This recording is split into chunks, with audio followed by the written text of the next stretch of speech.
This is Bone Chillers to disturb your dreams. Dare to join us? Click subscribe, ring the bell. But remember, we cannot guarantee your safety from the nightmares that await. Prepare to be thrilled, chilled, and filled with a sense of dread you'll find nowhere else. Welcome to the darkness. We've been waiting.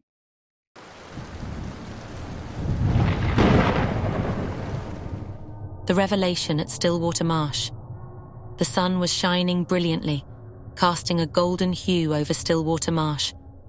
Birds sang, insects buzzed, and in the midst of this natural symphony, a group of friends laid out a picnic on the banks of a pristine, still lake. Ella, the practical one with a quick wit, spread out sandwiches and fruits, while John, a dreamy-eyed poet, strummed a melancholic tune on his guitar. However, the real centre of attention was Sarah, an archaeologist who had been away on an expedition in the Egyptian deserts. She had returned with tales of ancient civilizations and forgotten prophecies. Suddenly, their carefree laughter was interrupted by a disturbance in the lake. A gasping, gurgling sound followed by the appearance of a ghastly pale creature breaking the surface. Its dark, bulbous eyes seemed lost, soaking in its surroundings with a confused, fearful intensity. The stark whiteness of its waterlogged skin stretched tight over its face, making it seem almost skeletal. Frozen in shock, the group watched as the creature gasped for air, floundering in the shallow water. Sarah's face turned an ashen hue as she recognized it. This cannot be," she whispered, rummaging through her bag. She pulled out a scroll, hastily unfolding it to reveal a faded drawing of the very creature they now saw before them. "This is the Watcher of the Waters," she murmured. Ancient Egyptian prophecies spoke of its emergence as a sign of nature's revenge. John's eyes widened. Revenge for what? "For the audacity of humankind," Sarah responded gravely. "The ancient texts warned that when humanity's greed disturbs the balance of nature, the Watcher would rise, heralding a time when nature would turn hostile." As if on cue, dark clouds began gathering overhead. The once serene birds grew silent, replaced by an eerie, menacing wind. The trees began to sway violently, and the waters of the lake lashed out, waves growing bigger by the minute. Over the next few days, the group witnessed the horrors foretold by the prophecy.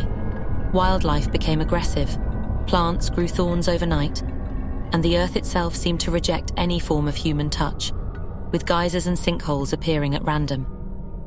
Driven by a sense of responsibility, Sarah began deciphering the rest of the prophecy. "There's a ritual," she said after hours of poring over texts. "The Watcher must be returned to the depths from where it emerged, but it has to be a willing descent. We cannot force it." The group approached the creature, which had now taken to sitting morosely by the edge of the lake. It seemed as lost and scared as they were, its bulbous eyes filled with sadness. Ella, using sign language, tried to communicate. To their surprise, the Watcher responded, its long fingers mimicking the signs with uncanny precision.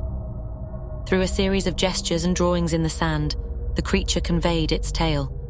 It was a guardian of nature, awakened only when the balance was disrupted. While it did not mean harm, its mere presence caused the environment to react, to warn, and to defend. The Watcher was equally eager to return to its slumber. However, there was a problem. The creature was scared. The last thing it remembered before awakening was the deep, dark abyss, and it was terrified of going back alone. John had an idea. Using the rowboat they had brought for their picnic, he proposed a plan. They would take the Watcher to the centre of the lake, to the deepest part, ensuring it didn't feel alone in its descent. With the Watcher seated in the boat, the group rowed out, the waters growing eerily calm as they did. Once they reached the centre, the Watcher, after sharing a moment of gratitude with its human saviours, took a deep breath and dived into the depths below. The change was instantaneous. The clouds began to disperse, the animals retreated, and the earth itself seemed to breathe a sigh of relief. Returning to the shore, Sarah carefully rolled up the scroll, a mix of awe and reverence in her eyes. "We've been given a second chance," she murmured. "We must remember, respect, and protect the balance of nature. for if we forget, the Watcher might rise again. And with that, the group packed up their belongings, the tranquility of Stillwater Marsh once again restored, but the lessons of that fateful day forever etched in their hearts.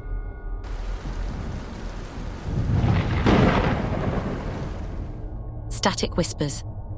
The dim light from Clara's candle cast long, eerie shadows across the room, peeling wallpapers draped lazily from the aging walls. The mansion's once grandeur had faded, leaving only remnants of a time long gone. But for Clara, this room was a sanctuary. Night after night, she would sit on her old, creaky bed, waiting. From the largest crack in the wall, fingers first emerged, then a long arm, and eventually a tall, gaunt figure with white, almost translucent skin. Its eyes were hollow, mouth agape, revealing an endless void. Instead of being horrified, Clara greeted it warmly. "Hello, old friend." The creature, seemingly stretching from the darkness within the walls, whispered in a static-laden voice. "Hello, Clara." "Tell me more," Clara said, clutching her diary and quill. And so it began. Night after night, the creature recounted tales of despair and horror, tales of those who had vanished without a trace, tales that the walls of the mansion had absorbed over centuries. Clara scribbled furiously, ensuring every detail was meticulously noted.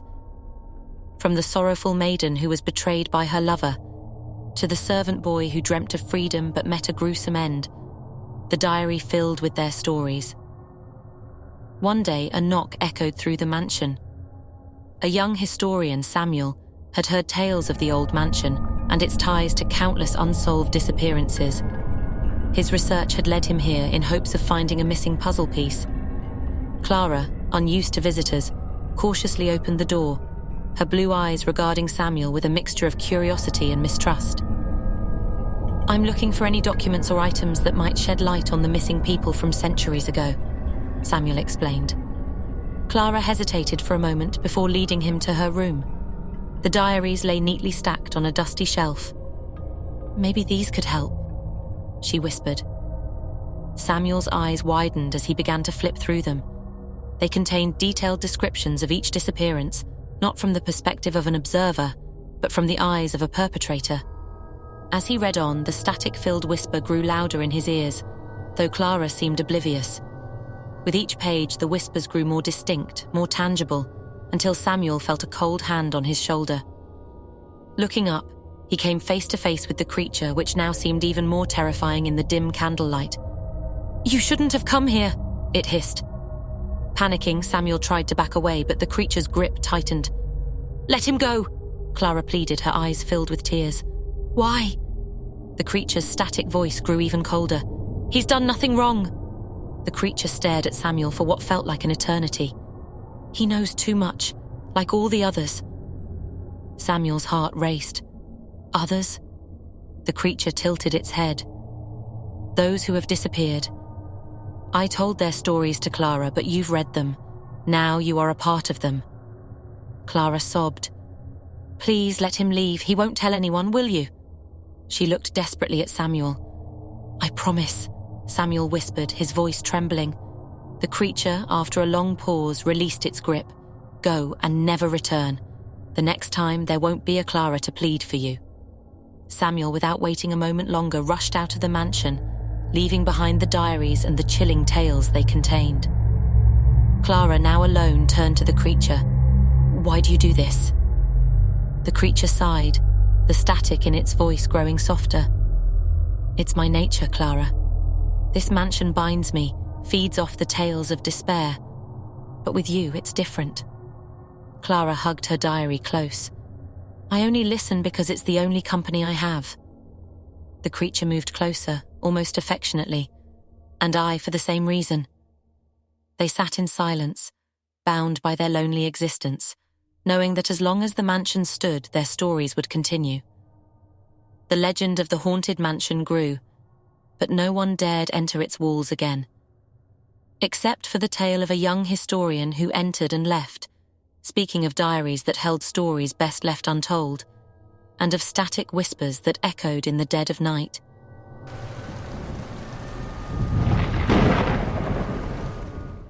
The Masked Oracles of Hallway 13. Hawthorne Asylum stood forlorn atop a hill, its stone facade masked by overgrown vines and the scars of time. To the unknowing eye, it was just another relic of the past.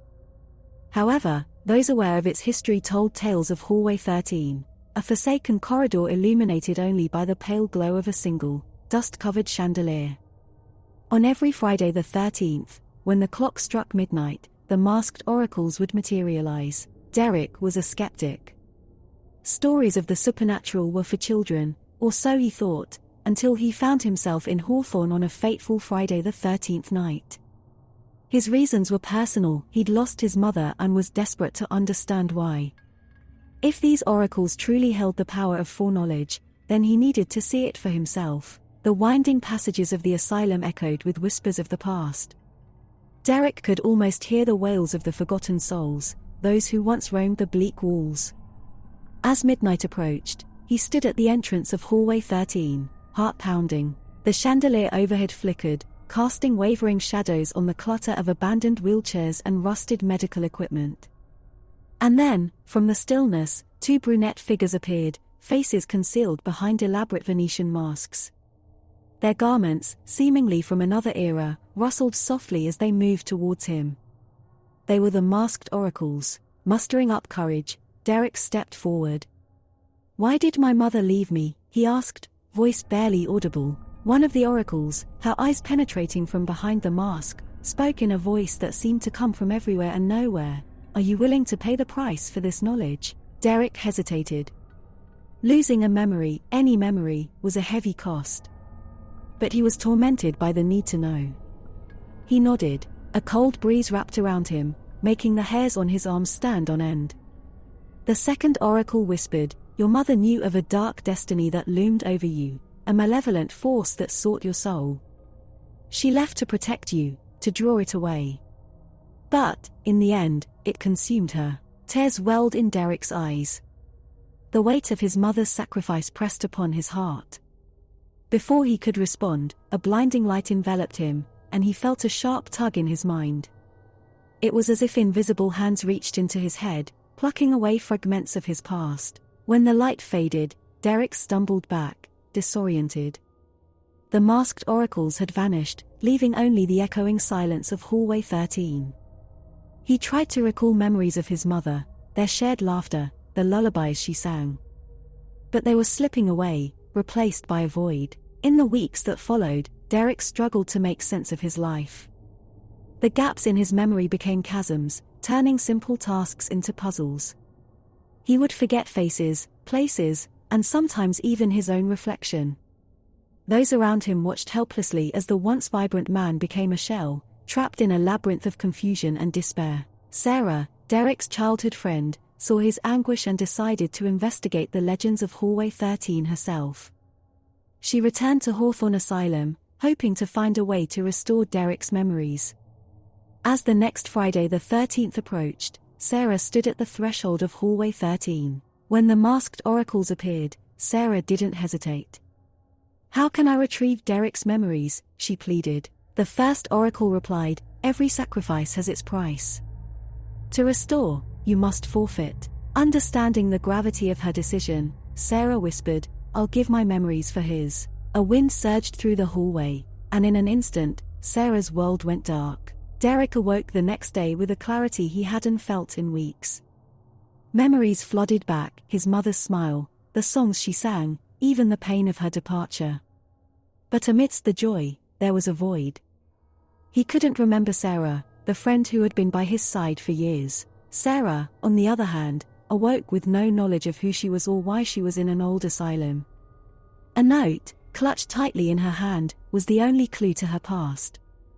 It read, "Remember me, even if I cannot." The story of the masked oracles became a cautionary tale in the town. While they promised knowledge, it came at a cost too high to bear. Memories, it turned out, were the tapestry of life, and to lose even a single thread could unravel the entire fabric. Hawthorne Asylum, with its dark history, was eventually sealed off. But the legend lived on. On quiet nights, when the wind rustled through the trees, Townsfolk whispered about the two souls forever linked by sacrifice, the man who remembered everything and the woman who remembered nothing.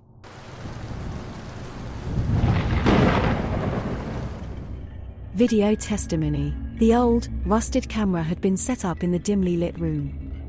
Derek sat in the rickety wooden chair, his face gaunt and weary. A visible bite mark scarred his forearm, almost oozing an unnatural shade of green. "Just tell us your story, Derek," said Thomas from behind the camera, his tone a mix of pity and fascination. Derek coughed, a dry, choking sound. "It began 3 days ago when I was bitten," he started, his voice tremulous. The initial story was what one might expect: descriptions of excruciating pain, the burning fever, hallucinations of creeping shadows. As he spoke, though, Derek's condition visibly deteriorated. His voice grew raspier, eyes turning milky white, the sinewy tendons in his neck becoming more pronounced. Thomas, ever the professional, kept the camera rolling. Derek's harrowing tale had been in line with the stories of others who'd suffered a similar fate. But then, the narrative took a turn. "The infection isn't just physical," Derek whispered, his words becoming an insidious hiss. "It can spread, through sound, through image, through digital transmission." He paused, taking a laborious breath. "Watching, listening, it infects." Thomas chuckled nervously from behind the camera. "Sounds like something out of a sci-fi movie, Derek." Derek's lips curled into a gruesome smile. "You think I'm delirious? Maybe. But I see you, Thomas. I see through the lens, into your world. My message, my condition. I can share it. It spreads." Thomas felt an icy chill crawl up his spine, but he brushed it off as mere atmosphere and Derek's story playing tricks on his mind. He stopped the recording, deciding to review the footage later. Night descended, and Thomas sat with his editing equipment, ready to sift through Derek's testimonial. He pressed play and listened to Derek's tale again, but midway through, something changed. Derek's zombified face turned, looking directly into the camera, eyes locking onto Thomas's as if seeing him through the screen. "I see you, Thomas," Derek's voice echoed, chillingly distorted. "You thought it was just a story, a sick man's delusion. But every word, every pixel carries a piece of the infection. And now, it's inside you." Panicking, Thomas paused the video. His heart raced, and a cold sweat beaded on his forehead. He tried to rationalize it, thinking it was some glitch or that he'd recorded some overlay by mistake. Determined to rid himself of the video, he clicked on the file to delete it. But as soon as he made contact with the mouse, the screen blinked to life, replaying Derek's testimonial. The voice echoed, growing louder and more insidious. The room's other electronic devices, his phone, tablet, even his smartwatch, simultaneously sprung to life, all broadcasting Derek's face, his warning, his laughter. "You can't escape it, Thomas. The infection is digital now. It's inside every device you touch, every screen you watch, and now, inside you." Thomas felt a numbing coldness seep into his fingertips, the same fingers that had touched the mouse. Panic surged as he realized the sensation was spreading, inching its way up his arms. Desperate, he tried to flee the room, but every step he took, every surface he touched resonated with Derek's voice. His phone rang, the caller ID flashing unknown. With trembling hands, he answered, hoping for some semblance of sanity. But all he heard was Derek's laughter, twisted and echoing. The digital world around him was turning hostile, a prison of screens replaying the same haunting message. The coldness had reached Thomas's chest now, a feeling of constriction, as though his heart was encased in ice. Tears streamed down his face as he realized the gravity of Derek's words. The infection wasn't just a physical affliction, it was a digital plague, corrupting everything it touched. And as the icy tendrils gripped his heart, one last message played across his devices, Derek's voice soft, almost sympathetic. "It's too late, Thomas. Welcome to the new age of infection." The next morning, a colleague found Thomas in his studio, pale and lifeless, surrounded by screens, all eerily displaying Derek's testimonial. But before the authorities could be alerted, the colleague decided to review the footage, curious about the story that had claimed Thomas's life. The cycle began anew.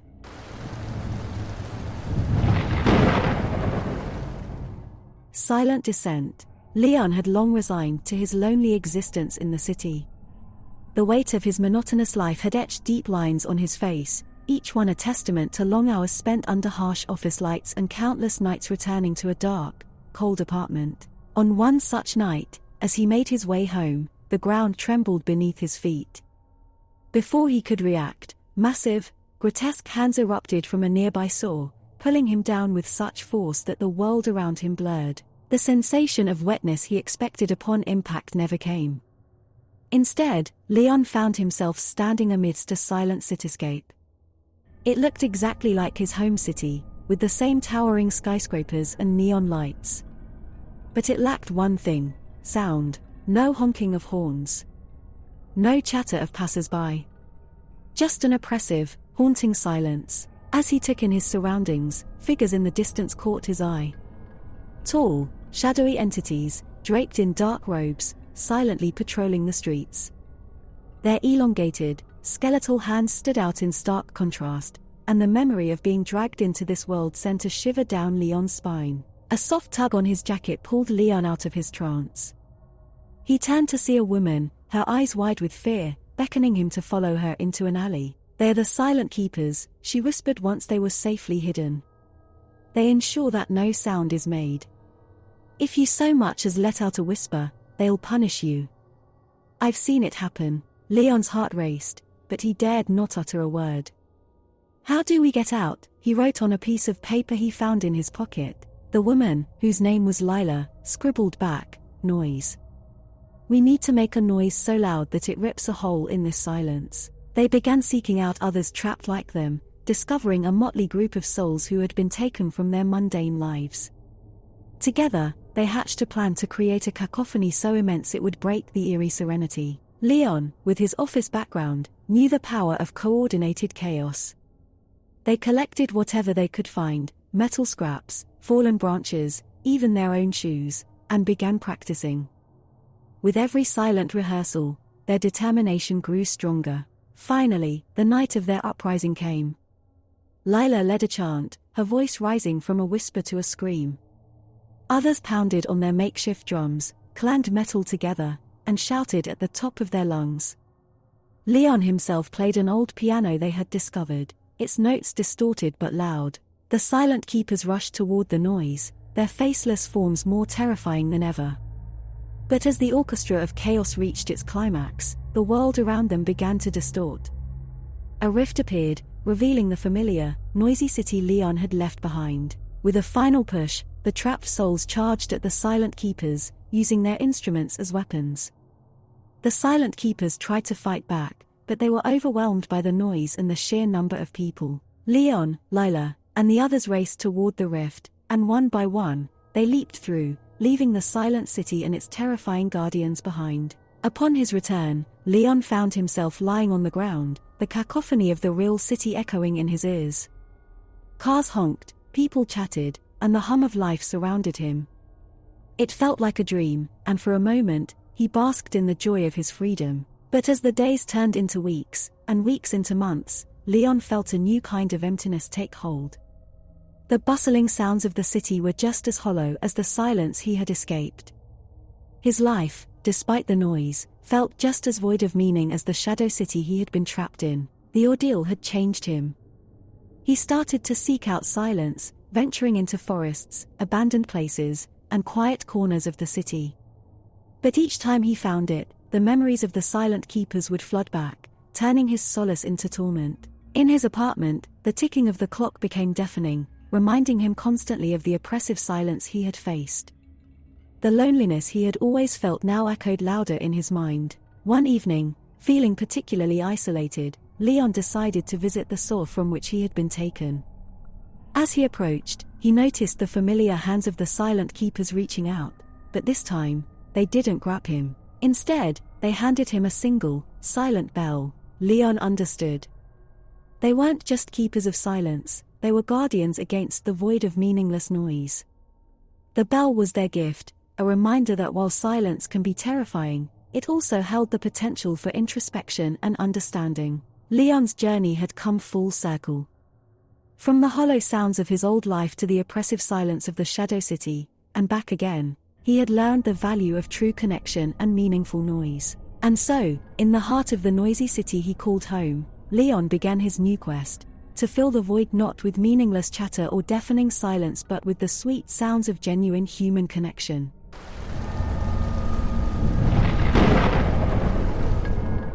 Thank you for watching, and remember, the darkness awaits. Until our paths cross again, stay fearful and stay subscribed.